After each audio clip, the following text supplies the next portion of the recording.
Jesus himself will have a wedding ceremony one day. A massive celebration is coming. God invented parties. God is a happy God who invites us into his happiness. He invites us to celebrate and enjoy who he is and what he has done. During Jesus' earthly ministry, when he began to disclose and reveal who he was and why he came through miracles, one of the first, if not the first miracles he performed was changing water into wine at a wedding ceremony. You can read the story in John chapter 2. No doubt he did so to tell people a celebration is coming. He did so to call people into that celebration through faith in him. While that celebration is eternal, it will kickstart with a wedding ceremony. And that ceremony is Jesus' own ceremony with all who have been redeemed by him. History as we now know it will not always be the same. People who follow Jesus will at some point in the future, in the blink of an eye, disappear to be with Jesus. When that happens, all whom God has saved throughout all of human history will take part in what the Bible calls the wedding feast of the Lamb.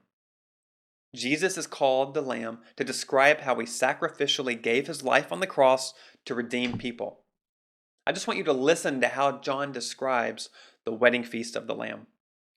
The aged apostle who knew Jesus and followed Jesus had ministered for roughly 60 years after Jesus resurrected, and then Rome exiled John to an island called Patmos.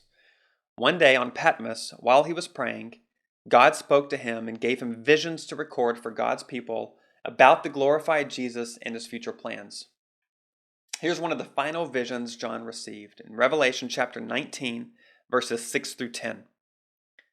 Then I heard again what sounded like the shout of a vast crowd, or the roar of a mighty ocean wave, or the crash of loud thunder. It said, "Praise the Lord, for the Lord our God, the Almighty, reigns.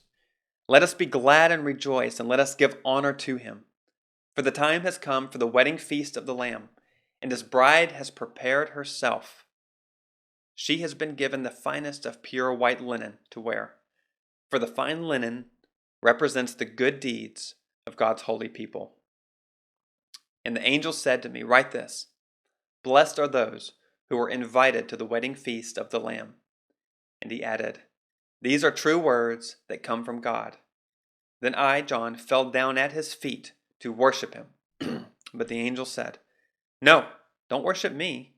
I am a servant of God just like you and your brothers and sisters who testify about their faith in Jesus. Worship only God, for the essence of prophecy is to give a clear witness for Jesus."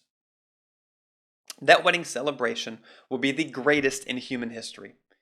It will be the most populated, the most lavish, the most joyful party that has ever taken place. Christ himself is the host, the chef, the servant, and the groom. We, his people, will be the collective bride. All who go will have a nameplate on the table etched by God himself, with a seat that represents our eternal union with God. What a remarkable picture. It's all about Christ and his work on the cross and victory over sin, death, and Satan. God is in every wedding ceremony not only to bless those who are getting married, but because the ceremony points to his own that will happen one day. And that ceremony will ignite a perfect, eternal relationship, which is the subject of the next point and the final point.